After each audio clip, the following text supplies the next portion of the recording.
welcome back to Crushing Goals with Karen. Today I want to share with you guys, how do you know if you have PTSD? Well, if you go back to my original video in the series, I outlined what is PTSD. And the best way to know if you have PTSD is to go and get diagnosed. You have to go and get diagnosed. You have to understand that things, excuse me, are not quite right with you after you've experienced such an event, and you have to go get help. Some people don't want to get help right away. Some people are in denial. If you are reviewing this video and you have loved ones that you know that have suffered a traumatic event, there are resources online that can help you determine if that person is at high risk for PTSD. National Institute of Mental Health. Okay, I will also leave the link down in my description box.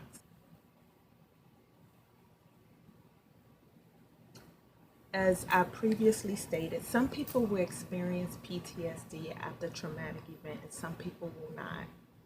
And there are many factors that play in whether a person will develop PTSD.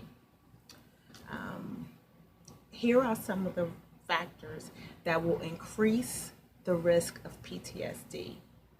Okay, the person is living through dangerous events and traumas.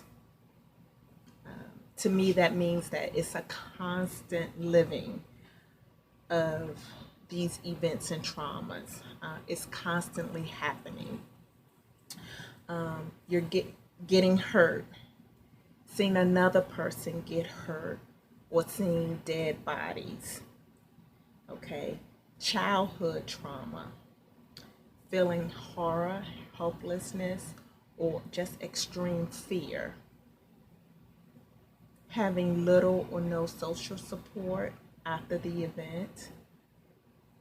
Dealing with extra stress after the event, such as loss of a job, loss of a loved one, your home.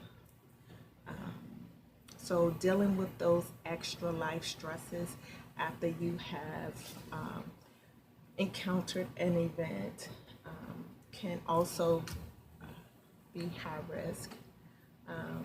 And also, if you yourself may not feel that you have mental illness, but there are some times that mental illness can run in your family and you don't realize it. So that's something to consider when you have suffered from a traumatic event. You or your family members have a history of mental illness or substance abuse. I want to be very transparent without revealing too much about myself and my family, but substance abuse runs very heavily in my family on both sides, both my mom and my dad. So when I started to seek treatment for my PTSD, that was one of the things that my therapist asked me about. Do you have a history of mental illness or substance abuse? Me personally, no, I do not. But my family, when you go to your therapist, I know for me, they had me to look at my entire family history, and I really had to be very honest. And that was a wake-up call for me because, so think about the whole big scheme of things. And that's why it's so important to seek professional medical help, okay? I think that's the most important thing that one can do. And then after they have that medical help, having a good support system, family and friends and loved ones is also extremely critical. Able to find online a few resources that can help with PTSD assessment. I'm going to leave that information down below. If that individual don't want to take the test, you can take the test on their behalf, and you can show them, and you can encourage them to get help. You can print the results out and take it to a medical professional and at least start the discussion about what's going on with the person that you love.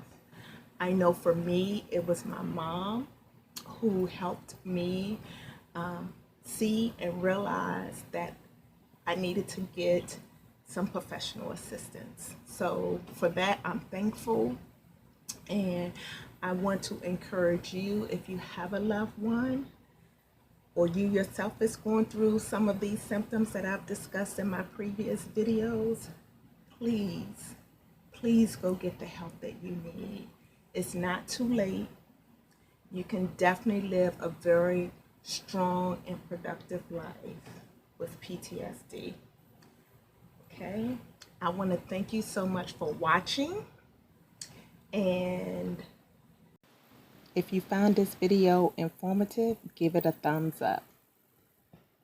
And I'll see you in my next video. And remember, always plan with the end in mind. Bye-bye.